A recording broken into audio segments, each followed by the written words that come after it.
say good night, world, good night, Tobago, good night.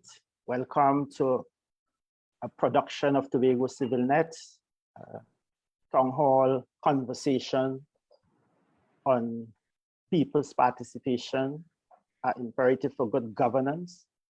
Today is Thursday, the 18th of November, 2021. We welcome you, and let me say that Tobago Civil Net is a non-political organization that is designed for the primary purpose of building the consciousness of Tobagonians and keeping them alive to their social responsibility to ensure good governance in the island of Tobago. Non-political, non-affiliated, non-attached. We have tonight to discuss this most important topic with us. On my right, on my screen, I have Dr. Alvin Thompson. He is a doctoral fellow in environmental governance, operating out of Canada, Tobagonian by birth, Delaford by geographical reference. We have next to Dr. Thompson, we have Dr. Remy, Dylan Remy, medical doctor, independent senator, social activist in the Tobago space.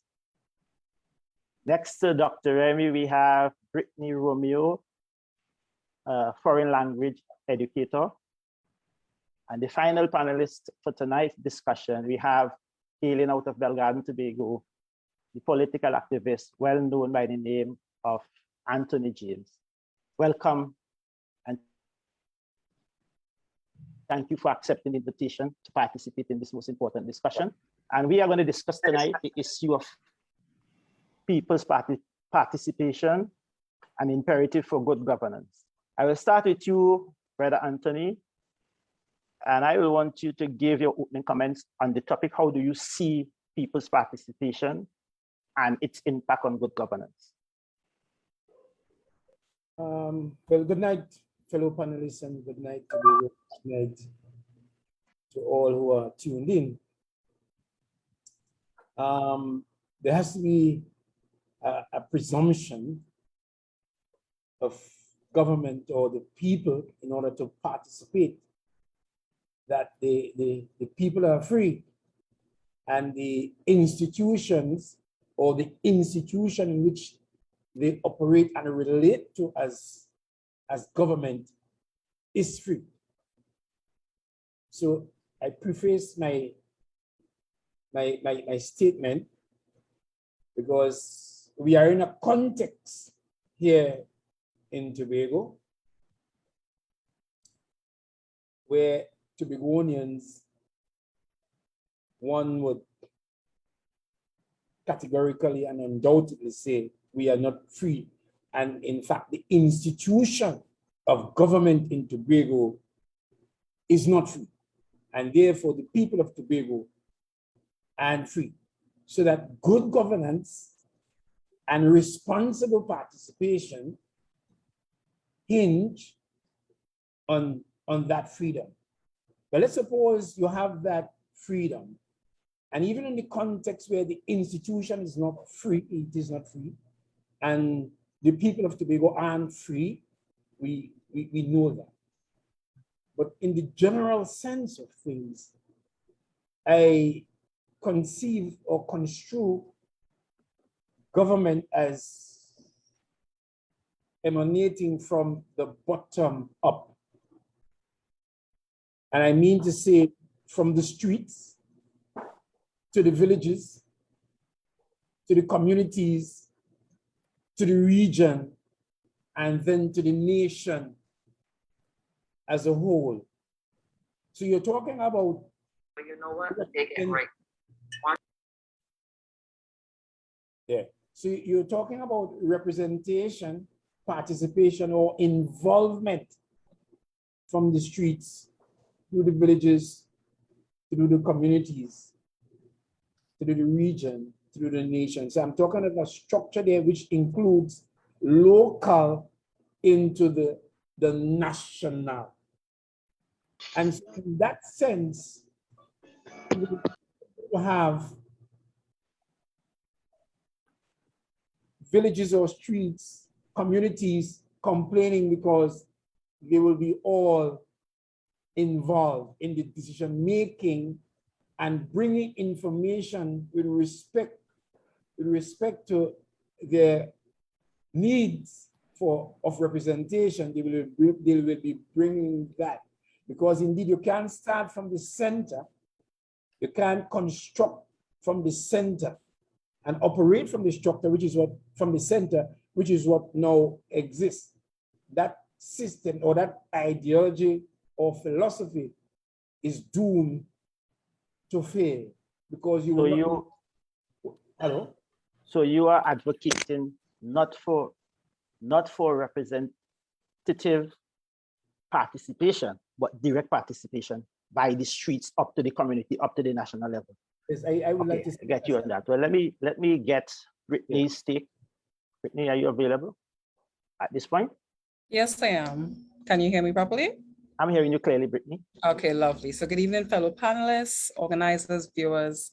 When I think about people participation, I think about what is our contribution? What is our collective responsibility as an island, before I even say country, but more so as Tobagonians? How do we get involved, and how are we going to chart the uncharted waters forward in ensuring that the development of every single Tobagonian is heard and every single Tobagonian has that opportunity to develop themselves?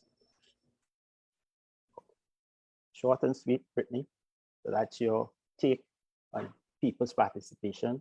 So it has to do about the genesis coming from the people themselves, generating that environment in terms of their own participation and contribution to government.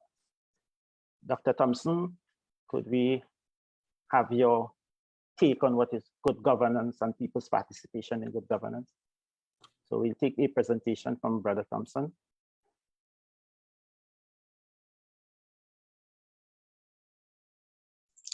Good night again. So good night to the panel, and good night to my Tobagonian brothers and sisters.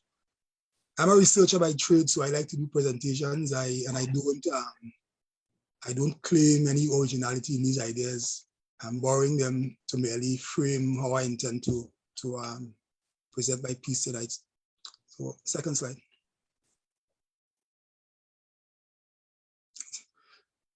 So to start, I want to start with a very key assumption and a definition. I borrow my definition from the field of environmental governance because that is my leaning. So one of the key assumptions we make for participation in governance is that governance is not a natural prerogative of government. Sometimes when we think of government and governance, we think that this belongs to people in the parliament, and that we as citizens are sometimes bystanders, and even if we are allowed to participate, then we participate at the behest of those who govern. So we start with that basic assumption.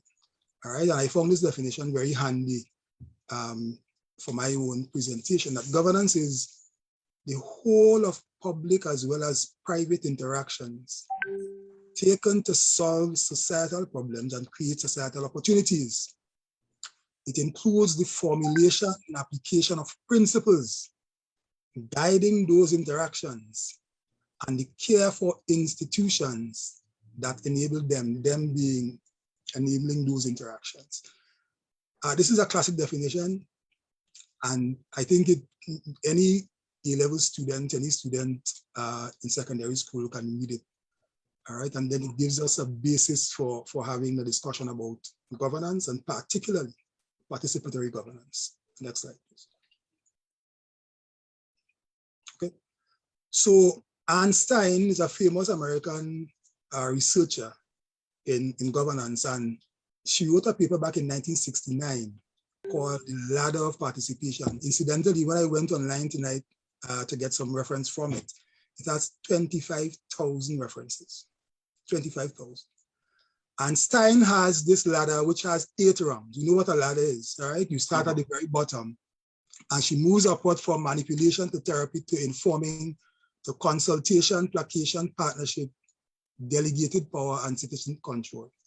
And then she breaks it down into 3 categories. At the very bottom of the ladder, she calls non-participation, because really you are not allowed to engage those whom you have elected to govern in any significant way. She calls that non-participation. In the middle of the ladder, she says that there is a degree of tokenism. So you feel placation, you feel as though you are part of the process. So they invite you to a town meeting, you know, and you are allowed to give your views and so on. But those views do not become a part of the policy-making process. So she calls that tokenism. Consultation incidentally falls into that category, all right? And at the very top, and this is what I want us to focus on, is what Stein calls a degree of citizen power. Meaning that this for Stein is really meaningful participation, where power and decision-making authority are transferred, and resources rather, are transferred from those who we elect to govern to those who are allowed to participate in governance. So Stein calls this citizen power. My next slide.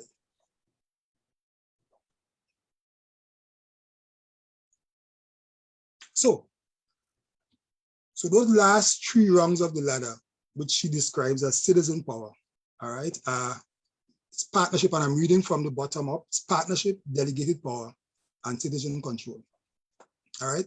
For partnership, Stein says that power is redistributed through negotiation between citizens and power holders. Power holders here being those whom we elect, people like Dr. Remy. And they are agreed to share planning and decision-making responsibility. Very important. They agree to share planning and decision-making responsibilities through structures such as joint policy boards, planning committees, and mechanisms for resolving impasses. At the 7th level of the ladder, Stein calls that delegated power. So where there are negotiations between citizens and public officials that result in those citizens achieving dominant decision-making authority over a particular plan or a particular program. All right, note decision-making authority. All right. And lastly, at the very top of the rung of the ladder is what Stein calls citizen control. Here, there are guarantees that citizens will be allowed to participate, all right, to govern programs and institutions, to be in full charge of policy and managerial aspects, and be able to negotiate the conditions under which outsiders may change those. Now, before I stop answering, I hope I'm not overshooting my time. Yeah. I just want to give a good example of which I think falls into the category of delegated power. And I want to give a Tobago example. In 2005, and again in 2010, there was significant coral bleaching of Buku Reef. All right. At that time, the government of Trinidad and Tobago secured a loan from the Global Environmental Fund to do some research on what was causing the coral bleaching. We knew it was in part rising sea surface temperatures, but there were some inland activities as well that were contributing to degradation. So the government of Trinidad and Tobago secured funding from the Global Environmental Fund. All right. However, the project was in Tobago. So the government felt it the proper thing to do to engage the Tobago House of Assembly. And by a memorandum of understanding, those funds were, and the responsibility and the funds were transferred to the Tobago House of Assembly. The Tobago House of Assembly does not have the research capacity to do this kind of work, and therefore the THA, by again a MOU, transferred the responsibility and the funds to the Buku Reef Trust. All right, and the Buku Reef Trust undertook this project. It was about a 5-year project. I think they engaged in the University of West Indies. They hired their own specialists and so on. And at the end of that project, the Buku Reef Trust actually received a commendation from the Global Environmental Fund in the way the project was executed. I think that is a classic example where citizens are allowed to participate in the way that Stein's framed this, where both resources and decision-making authority is transferred from those who we elect to govern to those who are supposed to be the governed. But But do we need in this model for it to be effective and relevant? Do we need a legal framework? I leave you with that for your contemplation as I go to Dr. Remy for opening statement.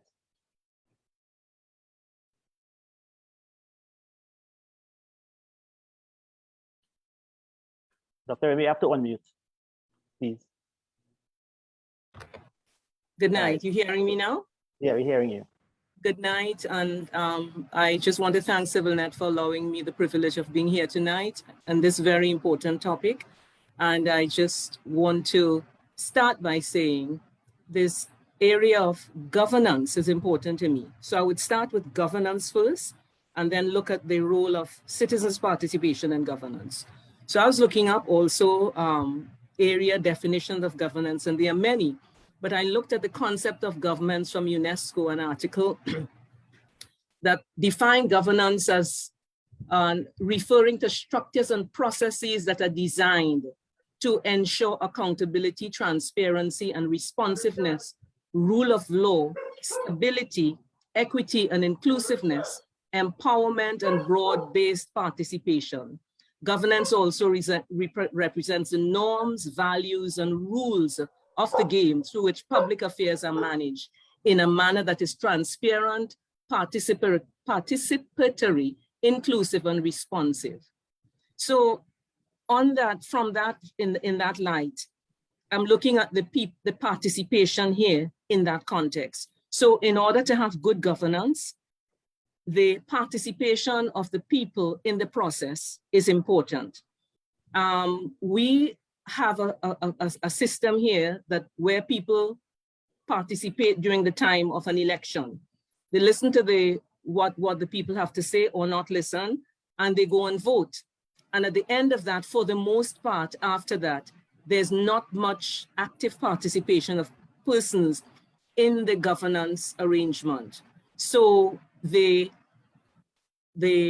concept here of good governance and the concept of people participating is important. And therefore, in that context, I put our participation as people as very important. And I'll just put one other area. It is from an article from the Chandler Institute of Good Governance, Chandler Government Institute.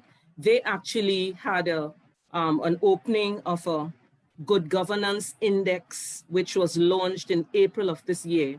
And I just noted that one of the things that they said, actually two areas that are important in terms of good governance. One, having strong community and community involvement, and the other is vibrant economies.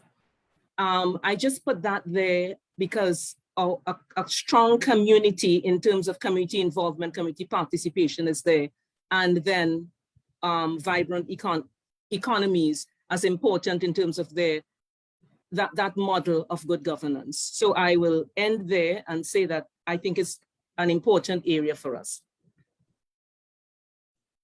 Thank you, Dr. Remy. So as we move forward, in the context of Tobago, what form of governance do we operating in a constitutional construct that promotes representative democracy, and therefore it is assumed by that arrangement that our participation is through our representative, and that has been the situation that we have seen over the years, where we are not directly involved in the decision-making process, but after the vote, our representative goes off and do the bidding on our part without any formal framework for consultation and to bring us back into the decision-making process. What form of government would you think that Tobago will need to treat with that reality and to improve the participation of Tobagonians in the governance process so that we can move the needle closer to an experience where we have good governance? Anthony?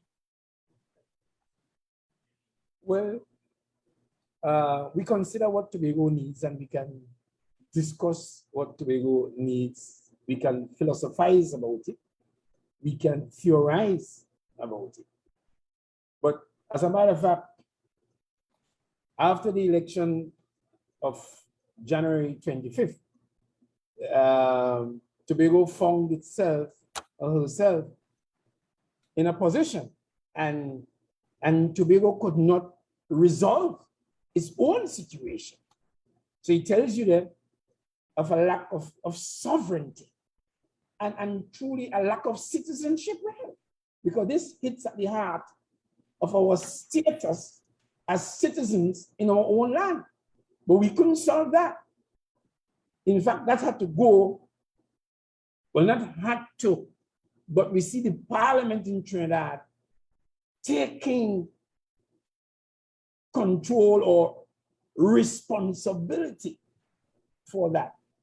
So as I said, we can theorize, we can philosophize, but Tobago lack the automaticity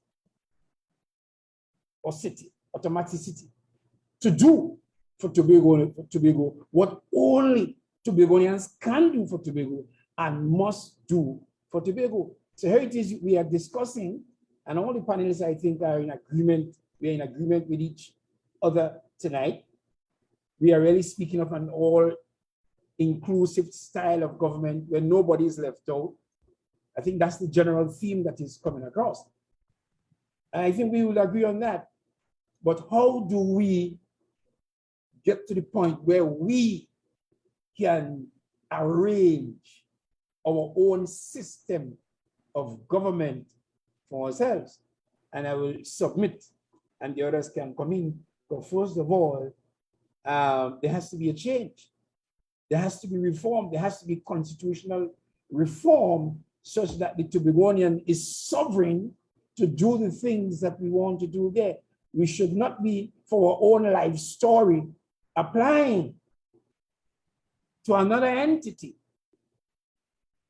to tell us or give us permission to fix our own life stories. I want to say, Dr. Anslem, is that we must be the subject in our own sentence, in our own paragraphs, in our own essays, in our own thoughts. We must be the subjects at the beginning of the sentence and not really an object in the sentence. So your fundamental point is that the current constitutional construct prevents Tobago, even Tobago, from participating in issues that affects its development and its people.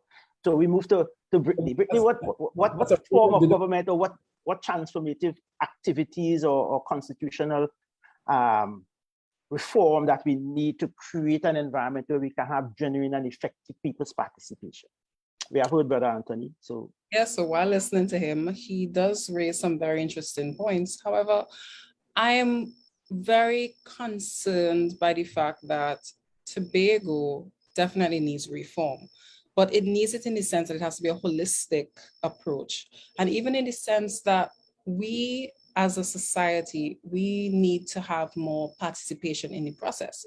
Because I know, of course, that we had the elections back in January and it did not go how we thought it would. Nobody knew it would go that way. But it makes me wonder, and I think that from the ground, a lot of persons had a lot of conversations about it. We had so many different panels and discussions and even articles wondering what would be the next best step for Tobago?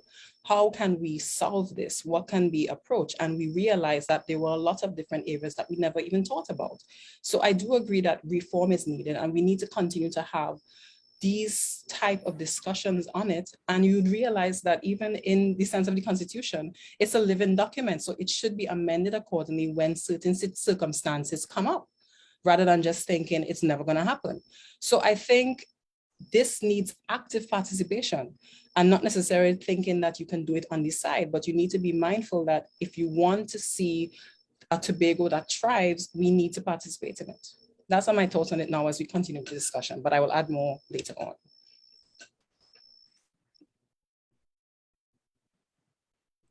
I think you're muted. Do you think that the Tobago society is sufficiently organized and alive in terms of its consciousness and its responsibility? And when I talk about the society, I'm not talking about government institution, I'm talking about the holistic society. Are we alive consciously about our roles and responsibility in terms of effecting and impacting good governance? So reflect on that And I'll go to Brother Alvin. So Anslem, what are the key issues we have to keep at the front of this discussion is that governance is about decision-making authority. And I think my open salvo, that's the point I was trying to get across. When Einstein gives you that ladder, she's saying that participation is not a homogeneous thing. And there are many ladders to participation. And the question that we have to answer really is at what level we want to participate.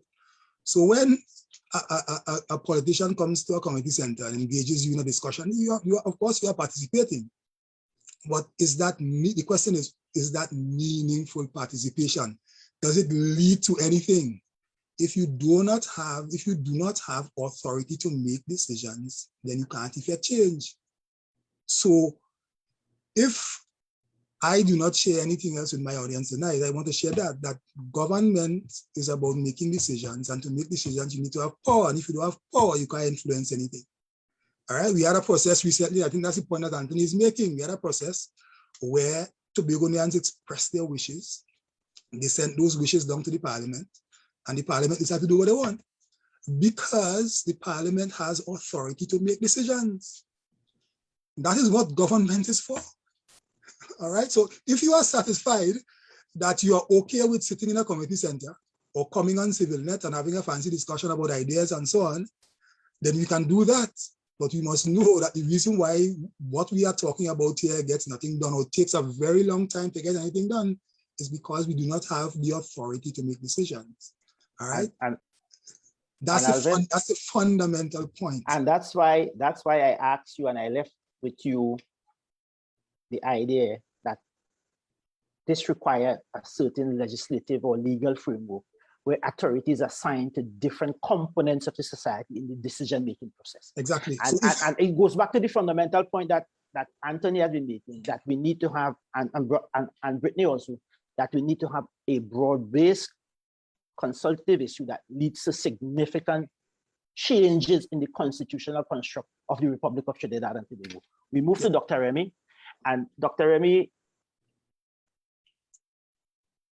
could you comment on what on the issue of Tobago and the form of government and governance and Tobago participation, and whether the current constitutional construct affords Tobagonians that opportunity to have meaningful participation in matters that affects them on a day-to-day basis?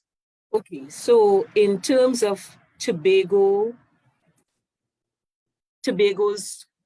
relationship, the governance in Tobago, Tobago House of Assembly and the people of Tobago, that's one area. Then there's Tobago House of Assembly and the national government, Trinidad and Tobago, the Parliament of Trinidad and Tobago. So in the case of Tobago's participation, as far as the Parliament of Trinidad and Tobago is concerned, Tobago House of Assembly making decisions for Tobago in relation of the construct of Trinidad and Tobago, there is need for change. I'm agreeing with that. What happens in the terms of Tobago and the involvement? In other words, you had the 12-6-6 relationship in January. People were saying stuff. They wanted things to happen in a certain way, but there was no way that they could have been influencing the persons you've already elected. At the end of the day, they had the say and they did what they wanted. Could you have had some mechanism in which you went back to the people formally in major situations like that, so that the people say, I don't think the people necessarily have to be involved on every day-to-day, because that's what you elect the people there for. They can't be coming back to the people on a day-to-day basis to know what to do. So they have to govern. But in critical areas, I think you need to have the people's involvement. And I am putting it at that level of, in terms of governance, Tobago, how Tobago is governed. The people should be involved in major decision-making, and a system for having that, for formalizing that, I'm in agreement with that. However, whatever happens has to happen at the level in a non-partisan way. When I say that, I mean that, for instance, what happens right now, people, they are represented by their parties. And a lot of the times, people only listen in governance to the people of their party and not necessarily to everyone. Once you are governing, you're supposed to govern the whole island or the whole nation in the case of Trinidad and Tobago. You can't be governing just for your tribe. So I'm saying that there, in critical areas, you must have the opportunities for, in critical decision making, you must have the opportunity for people at every level to be able to put their voice in. But I don't think necessarily on a daily basis. We have a question from Facebook because we are streaming live, and I just want to share this with the panelists and probably get their response. What is the role of effective institution in addressing the bread and butter concerns of residents to allow them the freedom to be involved in vigilant accountability in Tobago? Any take on that? Brother Anthony? Question? So the role of institutions. What is the role of effective institution in addressing the bread and butter concerns of residents to allow them the freedom to be involved in vigilant accountability? So what the person is really asking, and probably I may take the opportunity to summarize that, probably it is the role of accountability in good governance and the role of institution like CivilNet.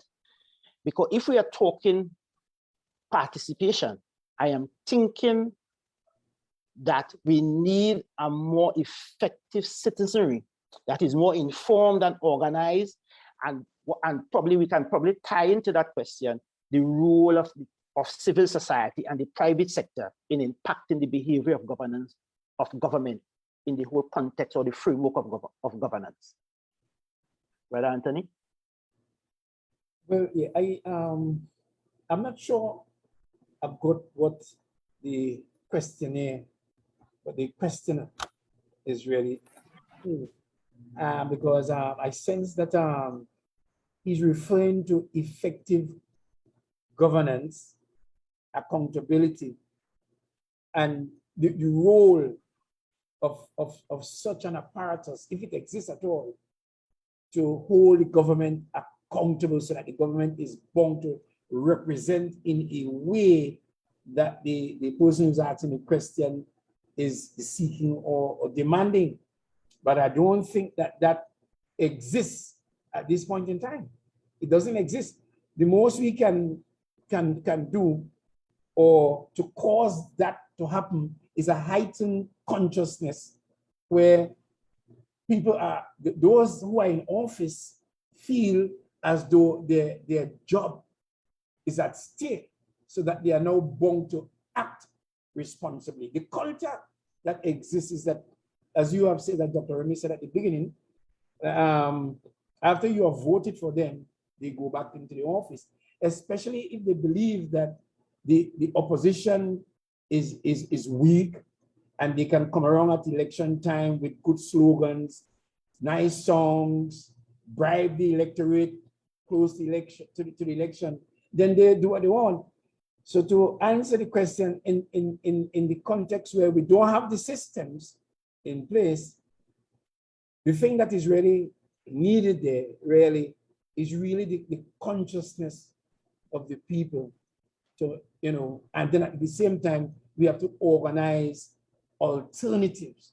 If there is no alternative, meaningful, viable alternative to the incumbent, then we will not succeed.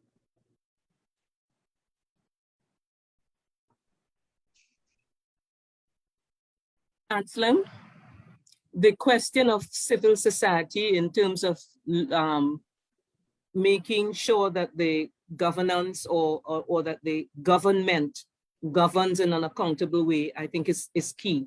And yes. I would commend CivilNet as one of the organizations. I know someone put that in the chat just now, whether CivilNet is not trying to do, to get people involvement at a non-partisan level, to get people involvement. So I'm in agreement that there is need for institutions like civil society to be important in assessing or important in making sure that we have the framework. Being able to question. The thing about it is that a lot of what happens right now is that you question, it goes into the media, goes into social media, becomes bacchanal.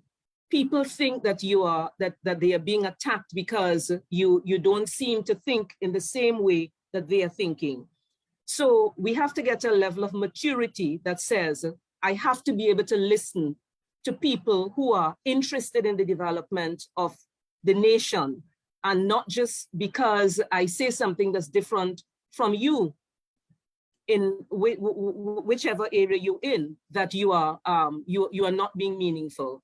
And I'm agreeing that these institutions are important in terms of transparency and accountability. Okay, thank you, in seeking to get it. Okay, so we need to have more organized and robust organization, both in the private and civil society areas that are prepared and capable of impacting the conduct of government. So Alvin, what's your take on this?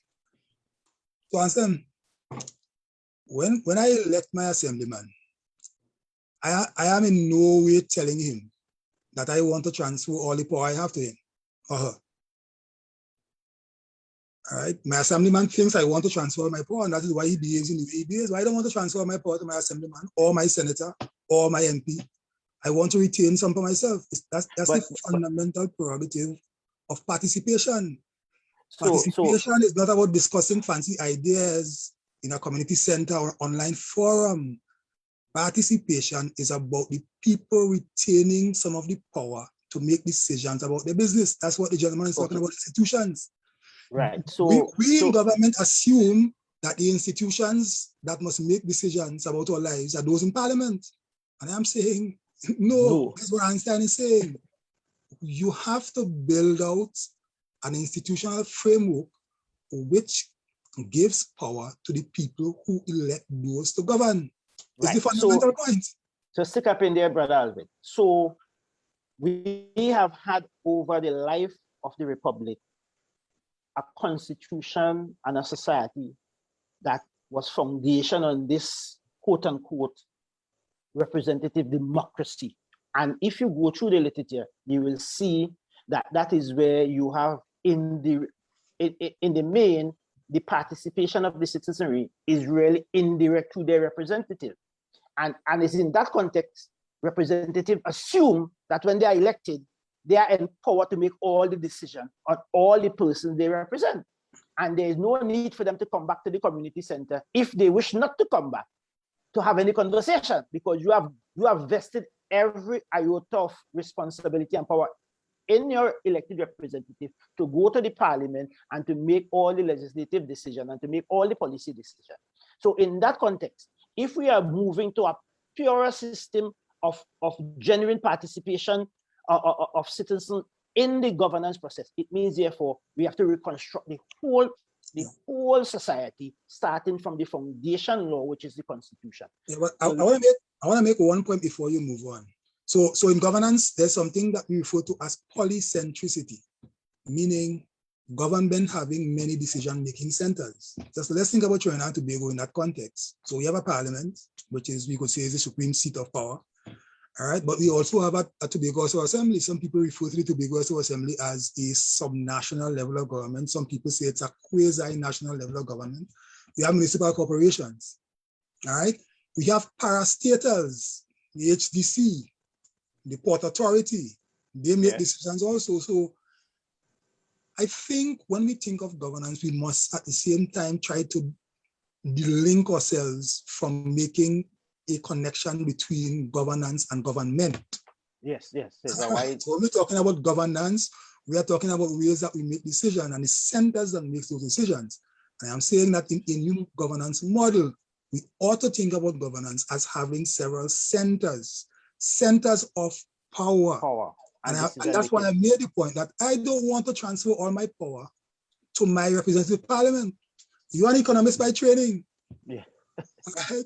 What makes a parliamentarian think that he has a better grasp of economic issues than you? Well, once you elect them, they become let us leave it at that. Brittany, Brittany, what's your take on that? And we have a So- question coming in from Facebook again, so we'll take that after Brittany's. Yes, and I actually see some comments in the chat as well. But I Yes. would wonder about, where do we lose our voice? Because after, when we elect these officials to represent us, don't we hold them accountable? Can't we still have conversations with them and say, hey, this is not what I wanted? Is that we lose our voice at that stage, and so they are responsible for doing everything after? I'm trying to understand that connection, because even in the definition that we would have seen at the beginning of this panel, we highlighted that accountability is a critical tenet. So what happens?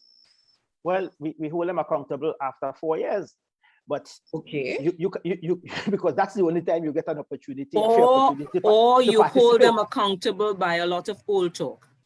Or because Right. the That as only well. fair opportunity we would have had, or we have to participate in our democracy, is at the vote, because the political culture has evolved. Is that after the vote you have elected me? Remember, we have had politicians in the parliament say, you have elected us, you have given us a mandate. And once you give Right, them a and we mandate, hold them accountable to that mandate so that they ensure. but you see, within the current construct, there's really no institutional and legal framework for us to hold them seriously accountable within the intervening years after the election. So you can make all the noise, but we have no process of recalling them. Check about it. What could you do to hold an elected representative accountable if he messed up within the point of him being elected to the next election? What can you do? Except the party decides to terminate his appointment, his or her appointment. There's nothing the citizen can do more than cry and write in the papers and hope that the party will respond. We have seen in this country where ministers and elected representatives would have messed up big time, and the party would have shielded them and protected them when they should have been dismissed. So if we have to build a system that really delivers good governance and effective governance, what kind of system do you envision that we ought to be thinking about to really enhance and create the corridors of opportunity and the institutional framework and the legal and constitutional framework that will guarantee and safeguard in terms of the promotion and protection of the citizens' participation in the development of this country? That is the conversation. I want to move the conversation to that level. Well, let me take the comment from Facebook here. And somebody on Facebook, and we thank Facebook for following us, and this is a production of the Civil Net Society, a non-political organization that is designed with the intent to raise the consciousness of Tobagonians and keep them alive to their social responsibility towards impacting good governance on this island and holding our elected representative and our government institution accountable to the people. So the question coming in from Facebook is saying, how can we help political and other leaders to stop being defensive and tribal when questions about their leadership and their institution performance are raised? How can we help them to have serious discussion and not take things personally? Could we frame that into the question that I would have posed with you all as to how we build a system that lends itself to real meaningful participation, accountability, transparency, the rule of law, a constitutional framework where we can really, after an election, participate meaningfully. And if our elected representatives are not performing to the level we expect them, we can withdraw the gift in terms of our vote from them. Because when we give them with our vote, we have, as Alvin said, we give you with this on the condition that you will behave yourself and you will work in the interest of the people. And if you are misbehaving, I can recall my gift and look to give it to someone else. What kind of system should we be looking to develop in the context of Tobago, which will also impact the constitutional relationship between Trinidad and Tobago? Anthony. Well, Anslem and the rest of the panel, listening to the conversation, I can't help but think that legal frameworks are limited. We can't depend on constitutional and legal framework to produce good governance as a product. We need people of integrity, in order. That's what I'm getting when we are speaking, because you could have, like for instance, in Trinidad, you have integrity commission, you have all kind of procurement bodies, a lot of things, integrity commission you have, and these politicians are still sidestepping till you have ministers of government recusing themselves and benefiting from the very same thing. Okay, Then- Anthony, stick up in. When I speak to the issue of legal frameworks, I am speaking in that context where the law will create a mandate for people participation. For instance, and let me use the airport project that is now on the way to be. If we have a legal construct in Tobago that says, if you are doing a project in community A, there must be participation of the resident that will be directly and indirectly impacted by this development.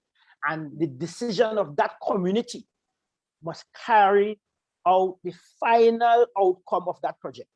For instance, I know in some islands, if you are going to do a project, you have to have a community meeting, the project has to be presented, and the community has to vote as to whether they want this project or not. And if they vote no, by law, it cannot be implemented. And I think Antigua Barbuda is one of those countries. So that is my context when I speak to the issue of legal framework, because that is where you'll get the authority to participate and hold people accountable. But that is not to dilute the point you are making about the importance of integrity and honesty in the whole governance arrangement. So go ahead, Anthony.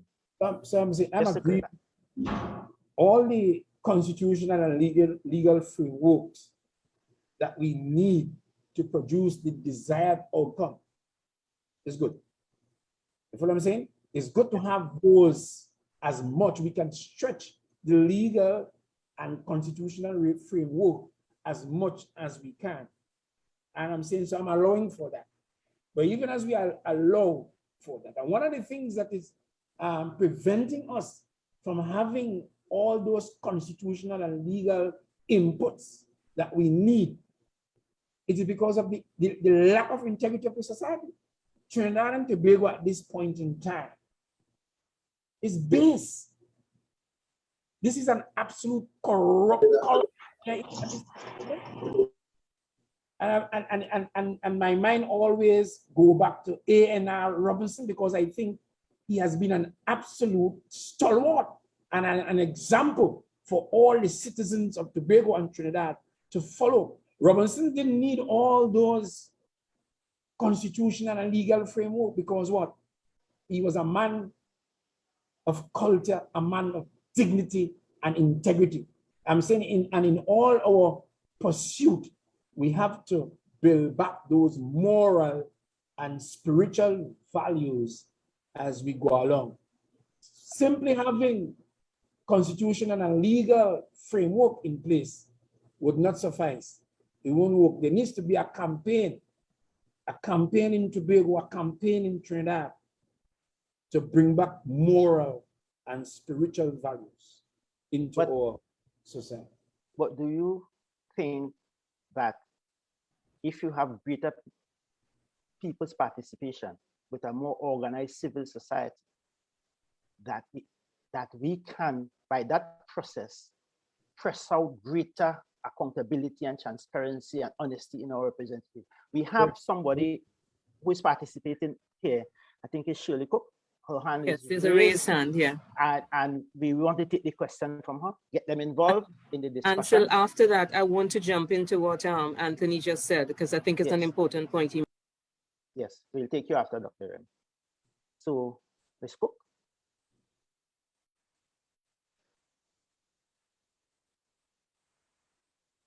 Hello?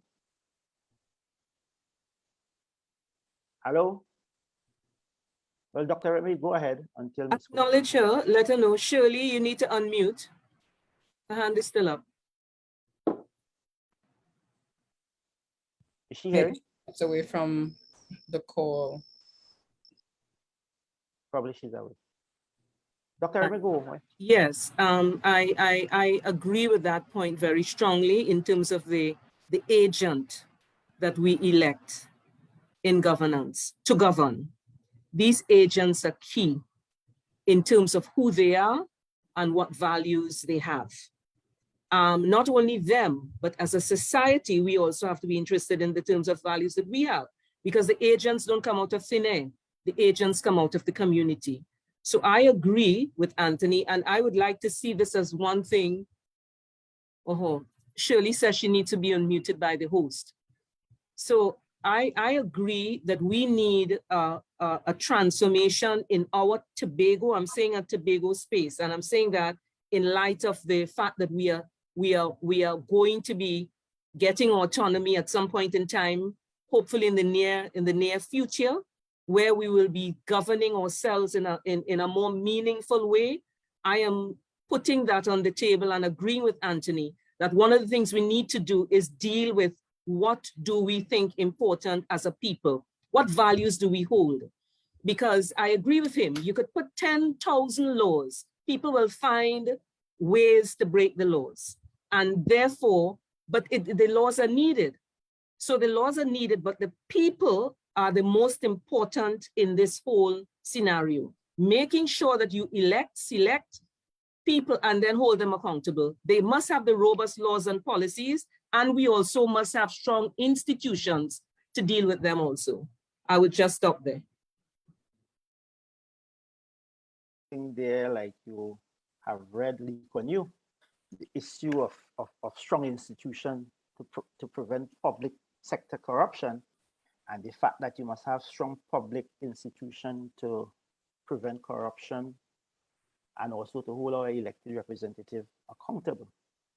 But the rule of law prevails. That's the gold standard, and you have to have strong institution, meaning the judiciary, law enforcement comes into the picture as part of the governance model.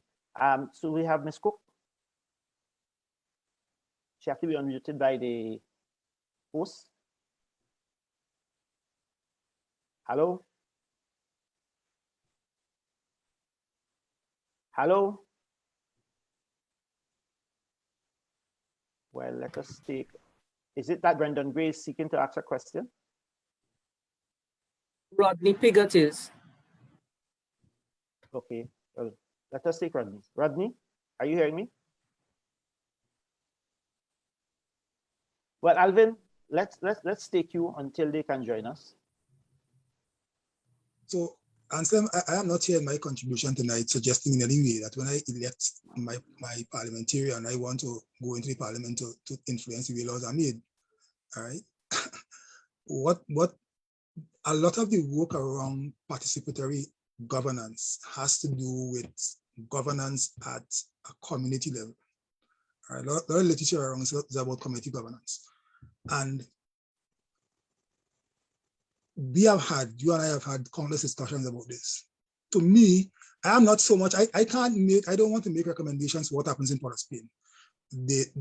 My recommendation is that, and every Tobagonian thinks like this, is that Tobago needs its autonomy to do its own business, to govern itself. So I'm leaving Port of Spain there. I'm not going there at all. That's too complex, too complicated for me. I'll take us the entire night. I'm coming to Tobago. Right. And what I want to suggest is a model for community participation, real community participation in Tobago that is based on a structure that already exists, the village councils. All right.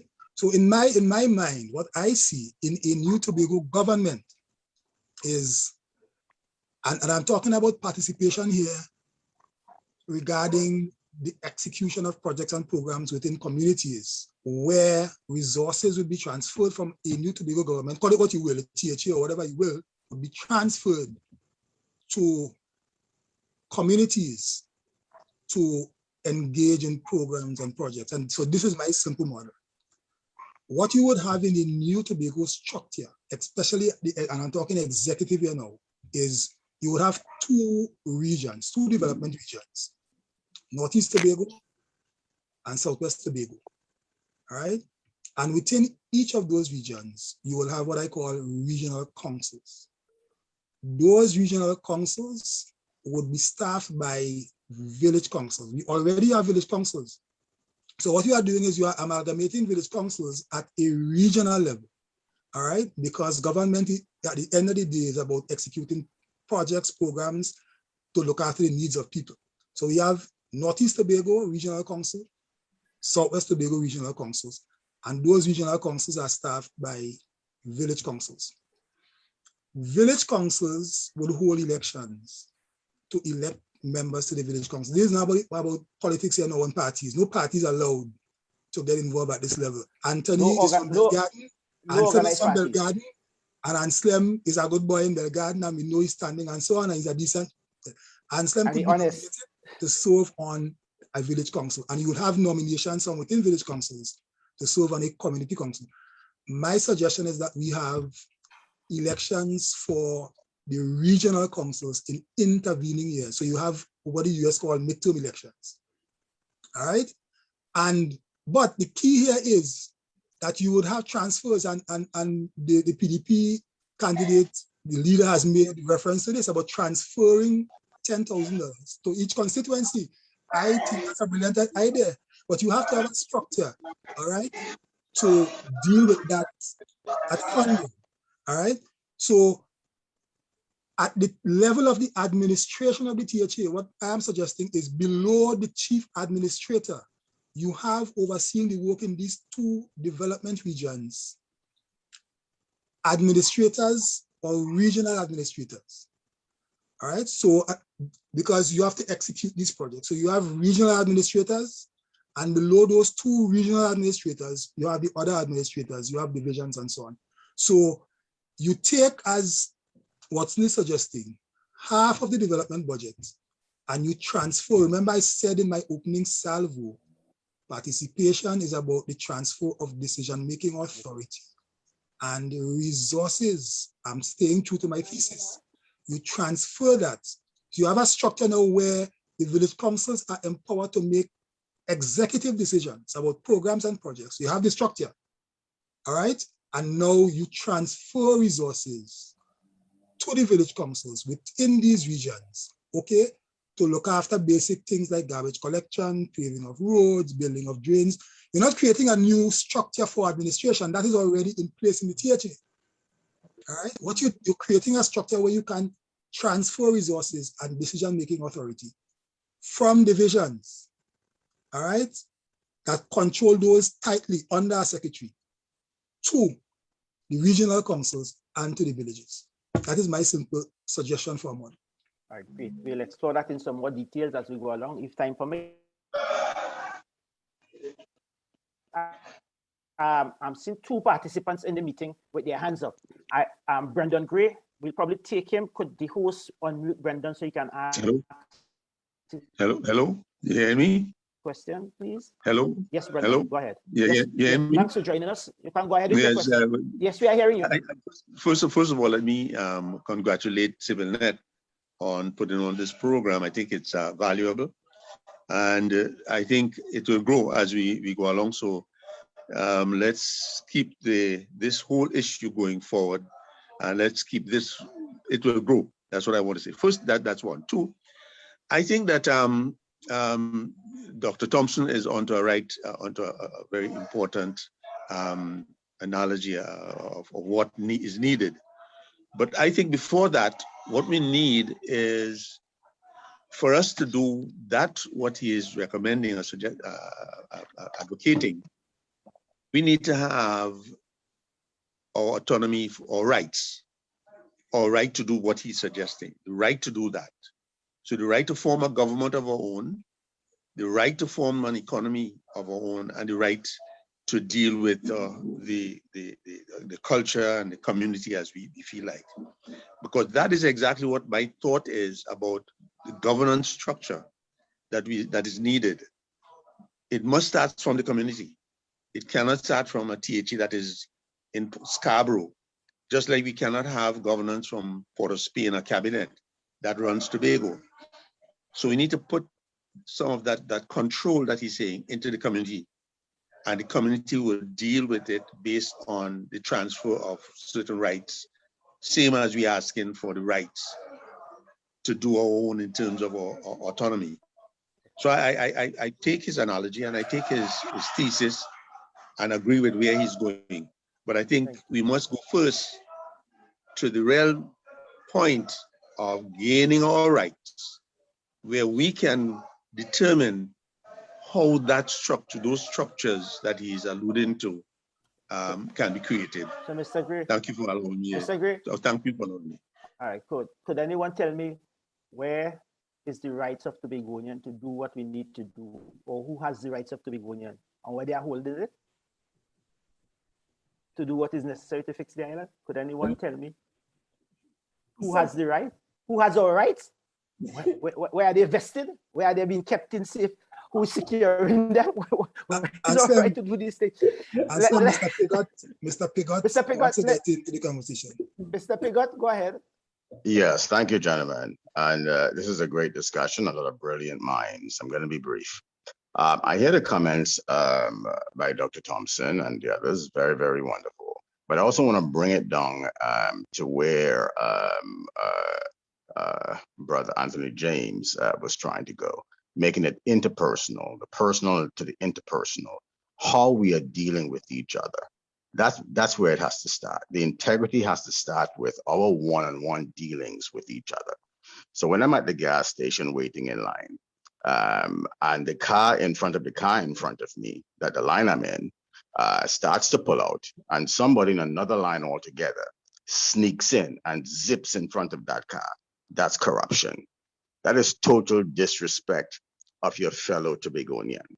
When I'm standing in line at Penny Savers, and there's one customer in front of me, and another customer comes and give them their groceries and their money, and then thinks it's still one customer. No, it's two customers, because the customer has to pay with her money and then pay with the money you just gave her.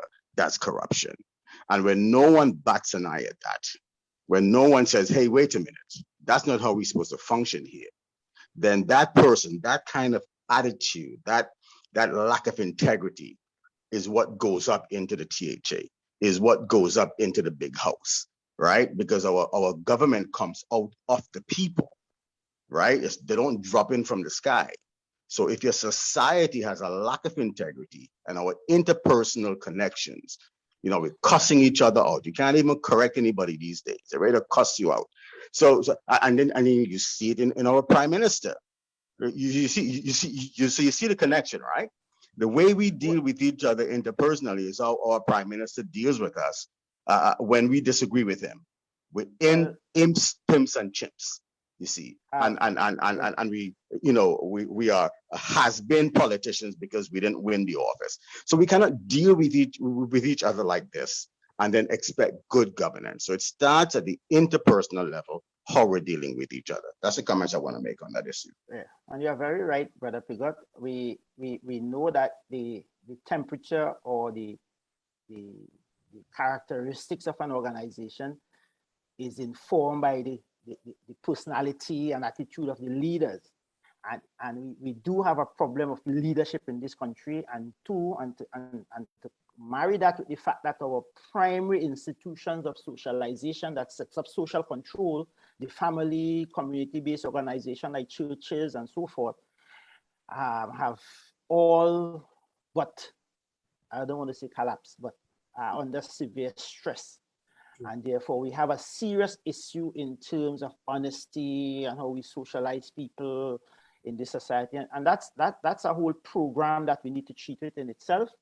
But you are right that the interpersonal issues, and if we set up the framework for participation, it will also guide how we interact with each other over time.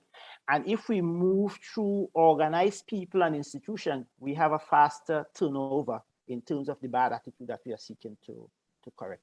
So let me go back to Dr. Remy. Based on the suggestion that came or the contribution from Brother Gray and Brother Pigot, if there's anything. I thought we were getting Shirley Cook to get in, because I don't know that she is. I'm not seeing her hands anymore, so I don't know. And I know she said she needed to be unmuted. Yeah. Okay. Well, let me see if she's still there. Sister Shirley, are you still there? Sister Cook, are you still there? I'm not seeing any. I'm seeing, where is Brittany? I'm Yeah, right here. I'm not seeing you. Oh, okay. Okay, she said no. Yeah, They said no. well, let me get a comment from Brittany based on what Yes, thank I've- you. So, yes, I haven't had a I haven't chance seen you for a for a while. while. Have you I seen thought me? you have left the meeting. Really? You didn't call me? I'm not seeing you. But here's what I want to consider as well when we talk about transformation and what kind of strategies we can consider for Tobago. We can still have the conversation about digital transformation for Tobago, which is necessary and needed as we move forward out of this whole pandemic. Because I realize as we talk about governance and people participation, we should set up the framework as to what is the context that we have to deal with now. And as it stands the last 2 years, we have had to deal with an ongoing pandemic that has caused so much impact worldwide and definitely has felt it here. So when you think about it, what kind of infrastructure or what kind of methodologies can we put in place if we digitally transform our island? So that makes me think about one time about digital sovereignty. Can our institutions now realize that, hey, and I know that a lot of our organizations are interconnected because they all have platforms now where persons can access the information. Can we make sure that this actually is organized better so that you know that if it is that you want to participate, you can check on this information to make sure that it's valid and to see what is happening and to continue to keep people transparent, keep actions accountable, and just make sure that we have that good participation that we want to be talking about. And I think that with having that level of transformation, and it's very easy to do because I'm sure even in this platform right here, we are using the technologies to have this conversation. So I'm very certain that we can continue to have this discussion about it. Thank you.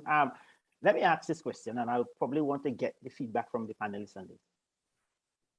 Could we realize effective people participation in a context where we have a failing education system and the role in education as it impacts good governance? Because when we look at what is happening with education in Tobago and the need for effective people's participation, you need a very informed and alert and discerning society. And if you have the masses is failing in the education system, how do we reconcile those two issues? Alvin? Let me just make a short comment on what Rodney and Anslem was talking about in terms of values. I think it's a very, very important point. It's overlooked many a times, but we can't assume that we make decisions that aren't value laden. Every time we make a decision, there are a set of values coming behind that decision. All right. And what you see now, all right, is a reflection of where Tobago or what Tobago has evolved to in terms of its values. When I knew we were growing up, Anslem and Anthony, Tobago wasn't like that. All right. And I suspect that Rodney may have lived outside of Tobago for some time. I live in Canada. All right. And people cutting lines in front of me is not something that happens, right? People behave in a particular way. I remember one time before I started driving myself, I'd go to the bus stop, people wouldn't stand in a line. When the bus comes, people instinctively knew who was there first, and nobody rushed to the door. All right, people just went into the bus. I said, but what is this? All right, and one time I experienced a blackout while I was driving, and I got to a 4 roads, and this is amazing. People would drive up to their line, stop, know who came before them. There was not a policeman in sight, and the traffic did not stop. I mean, this is not fantasy. This is what I experienced this. So this points to what Rodney was talking about values, but that is something that I don't know whether we could recapture that or not. But just using that to jump off on the point you made about education, I think, I don't know if the education you're talking about is passing 5 subjects or education about a level of consciousness about how, as a society, you are fully aware of my definition of we education. make decisions collectively, because remember, governance and institutional choice is about collective decisions. Yes. Right? What Anslem does when he gets up in the morning isn't about him. That has been conditioned in him, what Dr. Remy does. So we have this idea sometimes that we make decisions, all right, that are abstracted from what happens around us. But that doesn't happen, man. That's why I say when people say, I met the picnic boy, I met the mind, that is such a false statement. You know, as a society, we are a product of our value systems. We can't escape that. And we make decisions collectively based on those values. Now, I don't know how we are going to fix that in the education system. I don't know. Well, we need to do something about the education system in Tobago. And Dr. Remy, what's your take? Yes, we need to do something about the education system in Tobago. And I would agree, particularly at the level of starting from foundation. And I would agree that education is not what we do right now in terms of cramming children to pass C, failing them at C, and then going on to CXC and A levels and cramming through things. That's not education. So yes, I agree we have to have a whole reformation of what we are doing now in terms of our systems, of how we educate, how we get from the children what is already intrinsically in them in terms of their ability to think and stuff like that, and how we help them to do that and to be able to navigate their world is something that we need to do. And also in the, you talk about, Alvin, you're saying you don't know as to how we will be able to change the things. We can change it at the level of education, because this is where they spend a lot of their time. And if we put into that system, as we are doing in some of our schools in Tobago now, we can help to change the process. But it has to be more than just the children. It has to be also the adults in terms of the changes that are occurring in terms of those values. So yes, Anslem, it has to be, and it is not an easy thing, but it has to be done. The other thing I would mention though is that the getting away from the education being the 5 subjects and cramming children and passing and getting a lot of degrees and stuff like that, is that we know many of our people be fine. Like my father, he was in a primary school, very well educated, a thinker, a reader, a scholar, but never had the stuff to back it up in terms of what we consider now as education. So we also need that also in our people, thinking people who will be able to, and actually go on the block. Many of them, there are many thinkers inside there doing all sorts of stuff inside there, but just for the wrong reasons. They're using their creativity and stuff like that they have, but for the wrong reasons. So we have to harness and think of what we are doing in terms of educating or people in a different way. Well, we may have to look at education way beyond the formal education system and the Edwardian education system that we inherited from the colonial powers, and create an education system, because there will be a need for us to re-educate some of those persons who the formal system would have failed, and give them the opportunity to be like your father, Dr. Remy, without the certification. So we make the great distinction between education and certification. And we move from the educated to the brilliant Tobagonians that we have known them to be over the years. Like my father, I've never worked for the government and was one of the most shrewd businessmen Tobago I've ever seen. But we go to Anthony at this point and get his comment. I know that he comes from a very widely educated family who has contributed significantly to education in Trinidad and Tobago. So Anthony, I give you that. Yeah.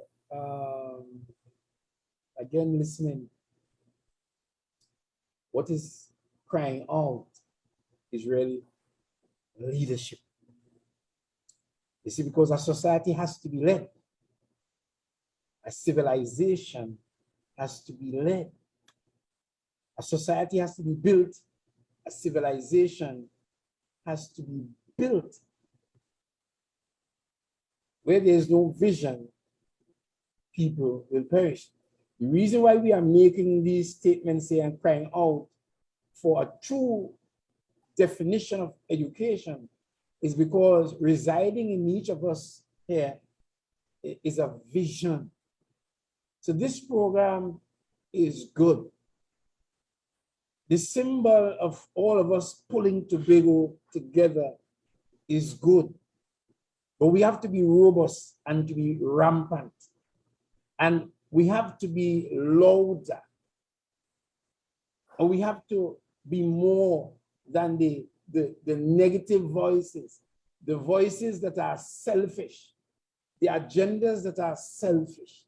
We need people of understanding and, as I said before, the moral and spiritual values with vision to take over the reins of the society. We need a good captain. We need a good leader. Dr. Anslem Richards. We have a question from a participant here, Brother Patrick George, and he's asking, and probably Brittany and Alvin will come in on this. The question is, and this is his question, the question is, how do we get any administration to implement any of these wonderful ideas? And probably we could start about the vision and the leadership. Brother Anthony will talk about what. I leave that to Brother and to Sister Brittany and Brother Alvin to flush out some response to Brother George's question. Brittany? Thank you, because I wasn't sure who was going to take it first. But even on the question, because I have two things that I really want to address first, because, and Mr. George, we will get to your question as well. But first, when you spoke about our education system is failing, how are we defining it as a failure? Because for me, I want to see the opportunities that can now be provided because of how we have to think differently. So while we are seeing that not everyone can have a traditional education, we can provide, and I think that is very important, that as a Tobago society, we can provide opportunities for those who might not have been able to access it in the traditional way to have alternative ways so that they can have an economic contribution to give to our society. Those are the type of conversations we need to have as well, because that is exactly the failure we are talking about, because we are focusing on the traditional education and there's no opportunity for other pathways. So we are confined with certification and 5 subjects and all of that. Right. The point you are making. So the system is failing across the board. It is failing both that the children are not even achieving the 5 subjects, including maths and English, because we are under 40%. And any system that is operating under 70% is a failure by any measure. But we are saying, just a minute, but we are saying, alongside of the formal system, we need to create other pathways for that those persons have opportunities to improve their ability to contribute to the development of their families, themselves, and their society. So what I would also see it as we need more innovation, because we know stories of Jeff Bezos, of Mark Zuckerberg, of all these different persons who are actually dropouts, who would have failed in the traditional educational system, but they had the vision. And I like how, I think it was my colleague here on the panel, when he spoke about vision and having an idea of how you want to carry yourself forward. So if they can see that it does not matter if it is that they don't have a traditional route, but they can have an idea and they want to harness this idea and to be able to make it as a vision to see how you can carry Tobago forward, I think that is something that we need to definitely introduce as well. Innovation is needed. We are all talking about entrepreneurship. I am certain that there are a lot of young people who would have started businesses coming out of this pandemic because they realize that, hey, I need to be able to fend for myself, or I need to be able to support my family. And they would have had to use the simple skills that they would have learned in school to be able to build on it and to be able to thrive. Because you don't necessarily need a formal form of education to be a businessman. We have enough stories of persons in the past. I'm sure my grandfather, if he was alive, would say on it that they might not have had that formal education, but they were able to know how to run a business and have a successful business. And we have enough stories of those successful stories who would have been there before. But now let's look at what Mr. Patrick George is saying, because he's asking about, the question is, how do we get any administration to implement any of these wonderful ideas? This is why we have to hold them accountable. This is why we need to continue having a conversation with them. This is why we have to participate and say, this is what I want to see. And if this is not what I'm getting, how do we make sure that this is what is happening? I do not think that we should just vote them in and leave them there.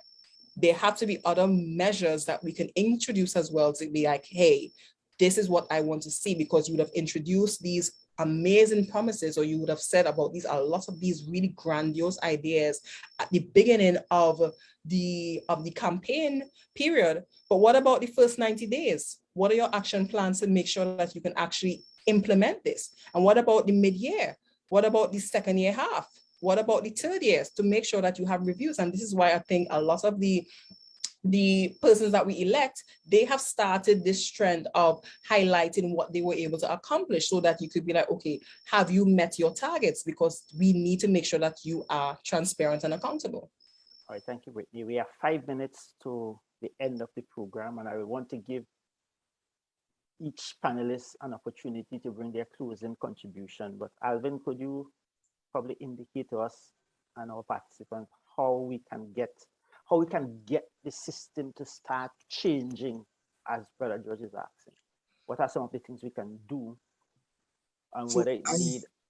I sense a bit of frustration in Mr. George's question, and I don't know. I have the answer for him, but let me say this. Perhaps when we have fora like these with 3,000 people looking at us, that it would give us the sense that enough people in Tobago are concerned about these issues, all right? So we can come together and have these discussions and have the vast number of us massaging these issues. And then perhaps we know, yeah, maybe when a forum like this attracts the same amount of people like Azafet, maybe at that political meeting. Maybe at that point in time, we know, yes, the people are ready for change. I don't know the answer to Mr. George's question. I don't know. Okay. Perhaps I should do my closing comment. Here. Yeah. I mean, I'm really grateful for the invitation from CivilNet.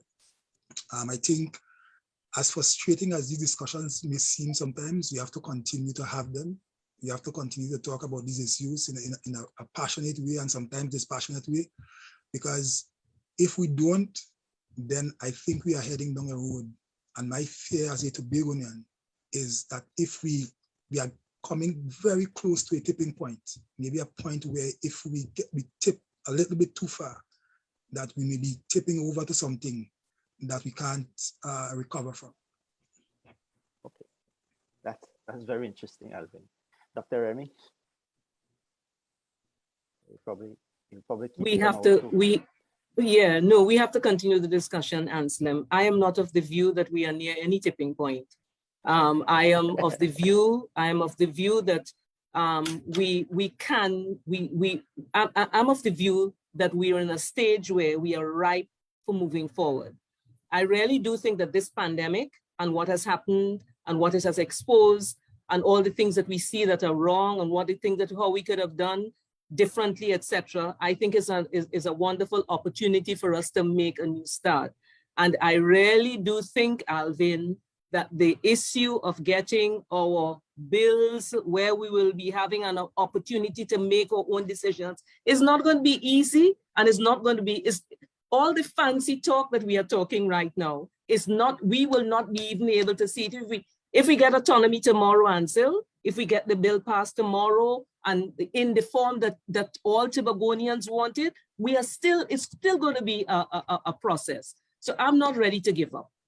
We will have to continue trying. And as long as we continue to try, knowing that we are looking at Tobago, knowing that we are looking at our people, knowing that we are looking at the generations to come, we just have to continue to try and do it. And I'm confident that we will. Anthony, thank you, Dr. Remy, for those closing remarks. Anthony. We would be doing ourselves a grave injustice if we should abandon our responsibility, if we should abdicate our own right to self-pity, our own God-given constitution in the way God constitutes us, to be sovereign, responsible for ourselves, responsible for our own possession. To think that we are not possessors of Tobago is to think that we are slaves. And that in itself is a great irresponsibility, to conceive of ourselves as slaves in Tobago. Because the word Tobagonian is a possessive pronoun. It means that we possess Tobago and Tobago is ours. And it is our sole prerogative and responsibility to govern the entirety of Tobago, to govern and to chart Tobagonian lives. I know it may seem frustrating. All the grandiose plans that we talk about tonight We need to take cannot be attained without Tobago taking full control that of its people and its island. So well, I prefer to call Tobago our country and not Our country. I prefer to call Tobago our country. I prefer to refer to the people of Tobago as my nation, right? Because what is happening here, we have found ourselves defining ourselves by historical corruption. The joining of Tobago and Trinidad together. When Trinidadians vote, they form a government of Trinidad and Tobago, and we have accepted that and calling Trinidad national, calling ourselves on the island. One of the most dangerous language in Tobago is calling ourselves on the island. That's for people who have actually lost themselves. I am not on an island. I'm in my country, and I don't need a law in Trinidad or wherever to tell me that.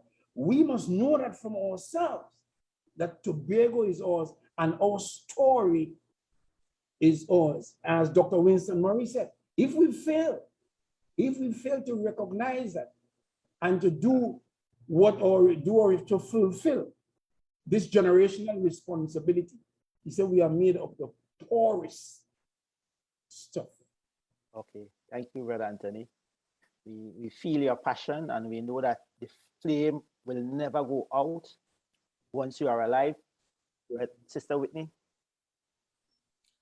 Brittany, not Whitney. Brittany. What I would say, I want to remain positive.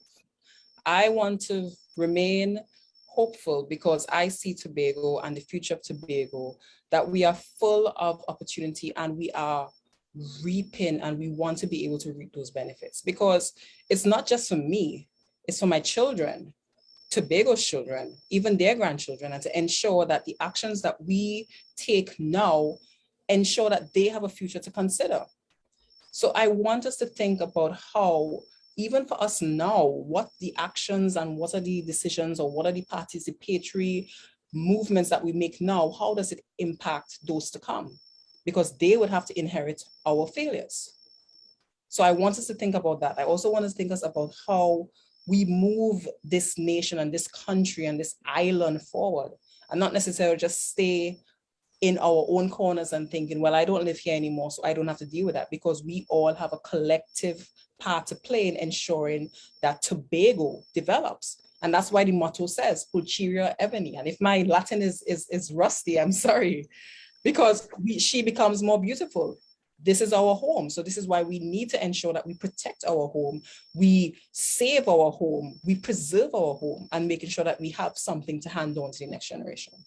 Thank you. We live here, we work here, and we are from here. Yeah, and we want to. Brothers and sisters, I want to thank you, and I think I can close by saying that we had agreement or consensus on the fact that there's definitely a need for us to look at the constitutional arrangement that will deepen our self-determination, and that will create the structures and the institutional arrangement that will provide for greater citizen participation in decision making and the transfer of power back to the communities and back to where decision really impacts the life of individual. We are not in the business of giving up our right to decision making exclusively to our elected representative.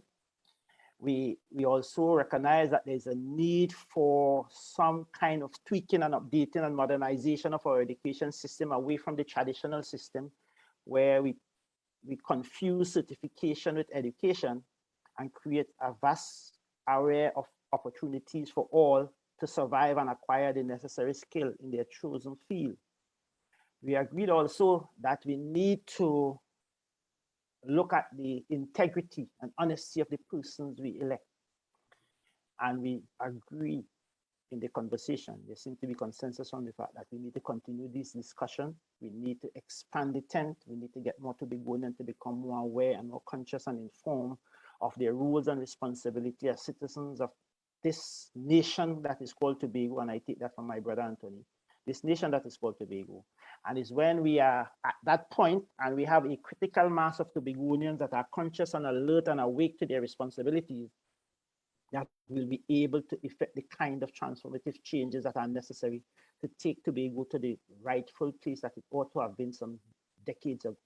So I want to thank you. This has been a production of Tobago CivilNet, a non-political organization that is designed and intend to mobilize and organize Tobagoans and make them more aware and conscious and alive to their social responsibility as we move to pull Tobago up together. I want to thank you for having us. I want to thank the organizers. I want to thank all the participants, both on social media and those who are with us in the chat room. Thank you for being with us and for spending the last hour and a half with us. May you have a restful rest of the week and weekend, and may the God that we worship and serve look over all of us as we depart from each other, whether virtually or in person. Have a blessed night. Be safe. Good night. Night, everyone. Have a good night, everyone.